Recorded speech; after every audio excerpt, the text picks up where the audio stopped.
날 사랑하심 2. 성경은 외눈이 아니라 양쪽 눈으로 보아야 옳게 깨달을 수 있습니다. 읽을 말씀 요한 1서 4장 16에서 19절. 주요 내용.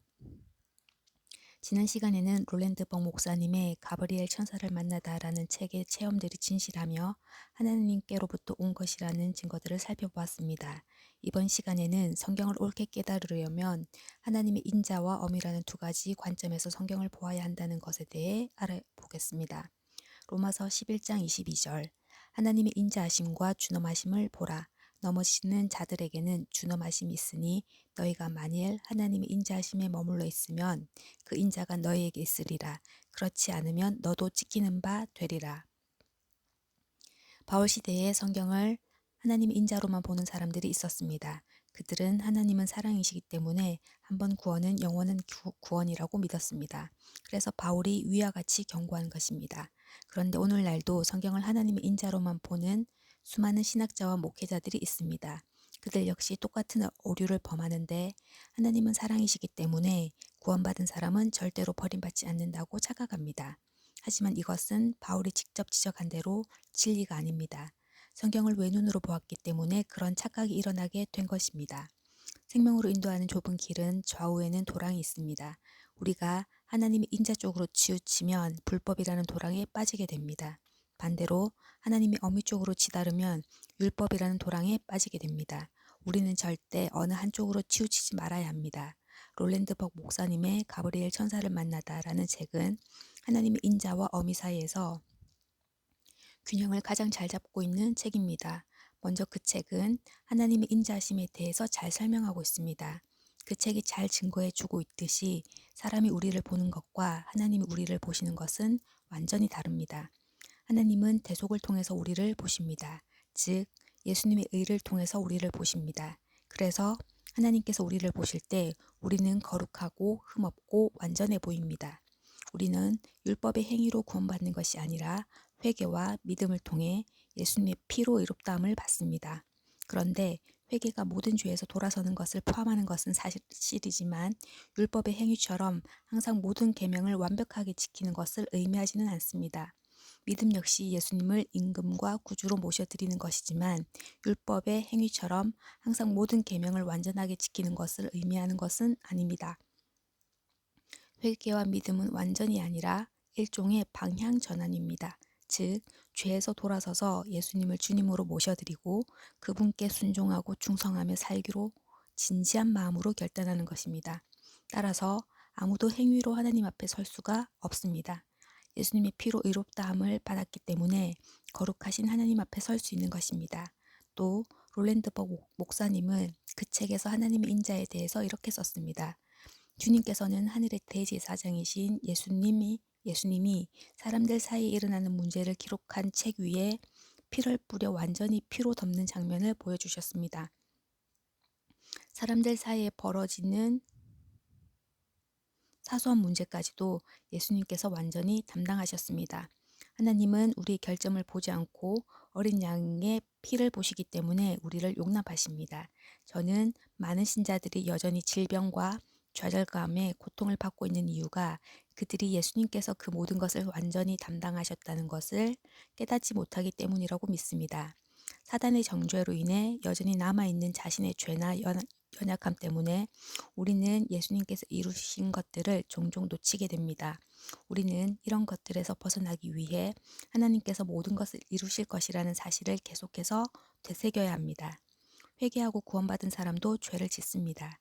보통 습관적인 죄는 없지만 베드로, 요한, 야고보가 분명히 거듭났지만 시기하기도 하고 다투기도 하고 교만하기도 한 것처럼 분명히 삶 속에 미성숙이 있고 죄들이 있습니다. 그럼에도 불구하고 하나님이 우리를 보실 때 의롭고 거룩하고 완전하게 보십니다. 믿는 자는 마치 아이가 아버지에게 나아가는 것처럼 하나님의 사랑을 믿고 당당하고 담대하게 나아갈 수 있습니다. 이것이 의롭다함을 받은 사람들의 특권이고 행복입니다. 그러므로 이 진리를 잘 소화하고 이 진리 위에 굳게 서시기 바랍니다. 또한 가브리엘 천사를 만나다 이 책은 하나님의 엄유하심에 대해서 잘 가르쳐 줍니다. 롤랜드벅 목사님은 하나님의 인자에 대해서 말하고 그 뒤에 하나님의 엄유에 대해서 말하므로 균형을 잘 잡고 있습니다. 그분은 자신의 책에서 이렇게 썼습니다. 하나님께서 제게 설명하셨습니다. 나를 거역하고 우상을 숭배하는 것은 나의 보호 아래에서 벗어나게 하는 두 가지 죄악이다. 하나님께서 그분의 보호하심을 거두신 것이 아니라 사람이 스스로 그 보호하심에서 벗어나는 것이다. 이스라엘이 어떻게 행했는지를 본다면 하나님이 그들을 벌주고 멸하셨던 때는 언제나 그들이 나에게 불순종함으로 거역하고 우상을 숭배했던 때였음을 알게 될 것이다. 사람들이 예수님이 이루신 것이 아닌 다른 것에 그들의 믿음을 두게 될 때 그들은 스스로 하나님의 보호하심에서 벗어나는 것이고 그들이 하나님의 보호하심에서 벗어나는 순간 하나님은 그들의 죄와 결점 그리고 실패함을 보게 되십니다. 여기에 언급되어 있는 대로 하나님을 거역하는 것과 우상 숭배는 하나님의 보호에서 벗어나게 하는 두 가지 죄악입니다. 그런데 하나님을 거역하는 죄는 구체적으로 어떤 죄일까요? 롤랜드벅 목사님은 죄가 계속되면 하나님을 대적하는 것이 되고 보혈로 덮여지지 않는다고 했습니다.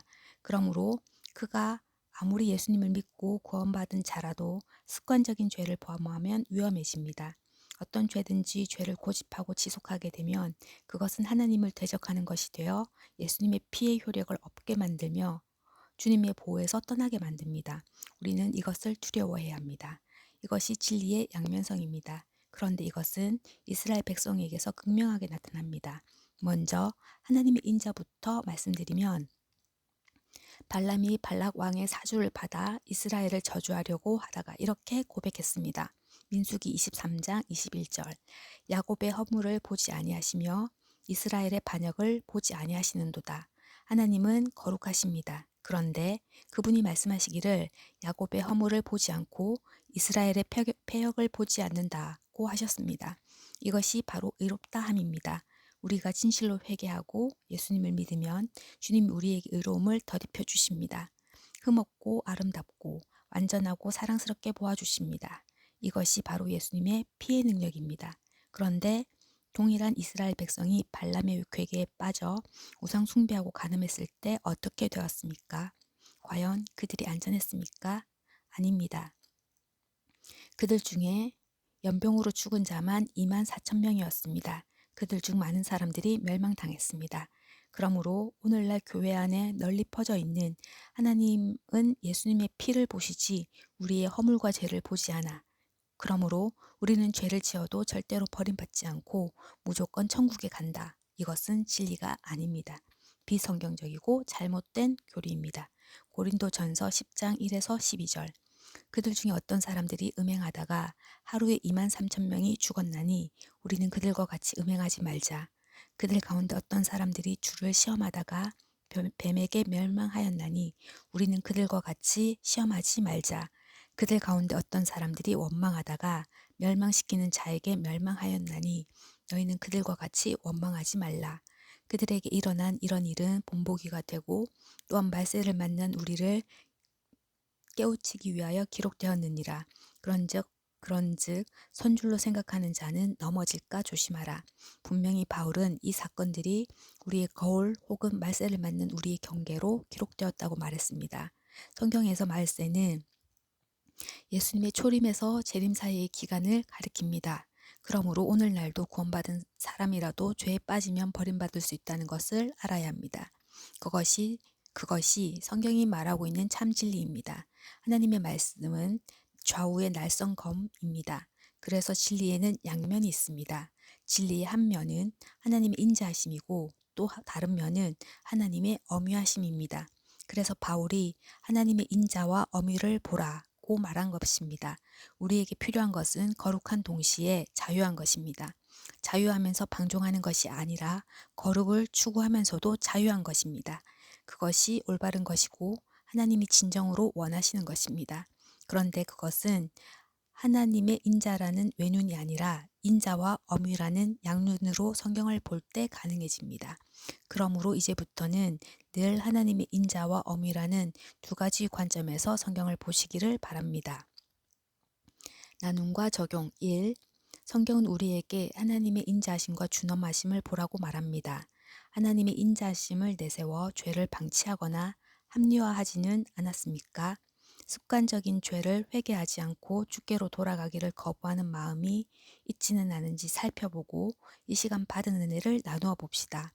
우리는 하나님께서 성경에 자신을 계시하신 대로 하나님을 알아가야 합니다.